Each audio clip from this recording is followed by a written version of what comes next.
In 2012, the government contracted a consultant, Strategic Friends International, to undertake a baseline survey on over 29 square miles of land in Kabaale, Hoima district, to pave way for the construction of an oil refinery. The government undertook to compensate over 73 families, comprising of over 7,000 occupants on the land. After years of payment to the project-affected persons, the consultant tasked by government says they have concluded payments. So what we can actually say is that compensation has been fully done.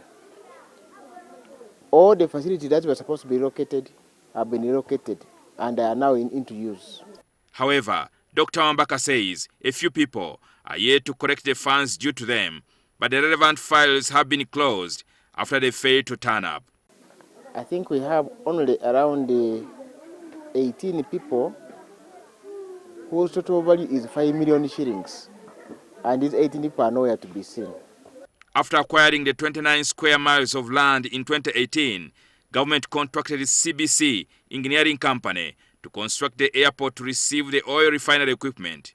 The airport is currently near completion. Runway, you can see, is almost 98% complete. We are remaining with markings and maybe fixing lights. It is a runway of 3.5 kilometers length and 45 meters width with 15 meters of shoulders both sides, making it 75 meters.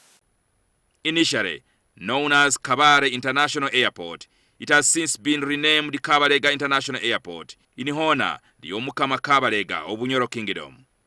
The airport covers 5 square miles of land with a 5-kilometer runway designed to carry heavy cargo aircraft which cannot land at Entebbe International Airport. The biggest, the heaviest cargo plane in the world can land here comfortably. These prefixed heavy equipments will be thrown in here and then they will be moved to the destination where the refinery is going to be constructed. We also like that we also got another contract with the government to do a detailed settlement action plan study and implementation for the refined petroleum products pipeline from here at the refinery up to Buloba in Namwabula in PG district. So as we talk now, the acceptance rate is 84%, and we are sure that by the mid next year, that process will also be complete.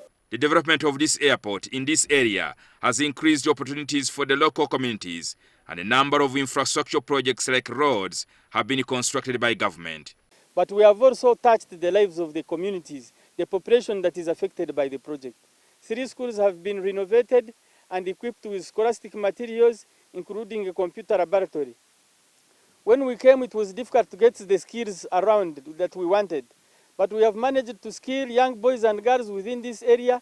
We now have over 60 operators who are coming from this region.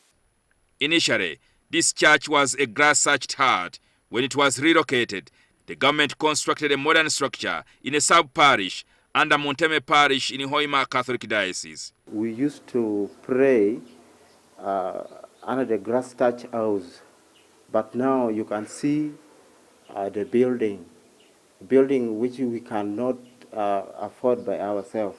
We commended for this, made the designs, and the construction was done, and the Christians are happy. Whatever we are seeing right now is an indication that the program for government to bring a refinery in this place has started. But during the compensation, a section of the locals opted for relocation, leading to the construction of modern infrastructure for the vulnerable communities. Because the other side was to the bushes, and right now we are now caught up with the situation of this place. Because the socio-economic baseline survey informed us who the vulnerable persons were. So for those, we recommended that they can be settled, but they cannot go for cash compensation. They were also allocated titled land equivalent to what they lost. The government also relocated schools, including Chapoloni Primary School. The government reconstructed a school with more modern structures, which has seen the population shoot up to 700 learners, up from 100. However, the school is faced with inadequate capitation grants and the school receives a paltry 3.7 million shillings only per term to manage the 700 pupils in the school.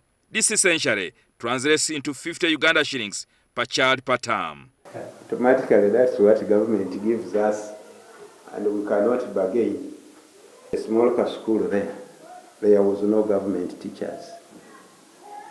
Most of the teachers were private, and it was just community established. But when it was gazetted as a government school, the district had to send teachers who are trained. The Minister of Education is yet to explain why the capitation grant is lower than the locally mandated rate at Chaparoni Primary School. Jingo Francis, NTV.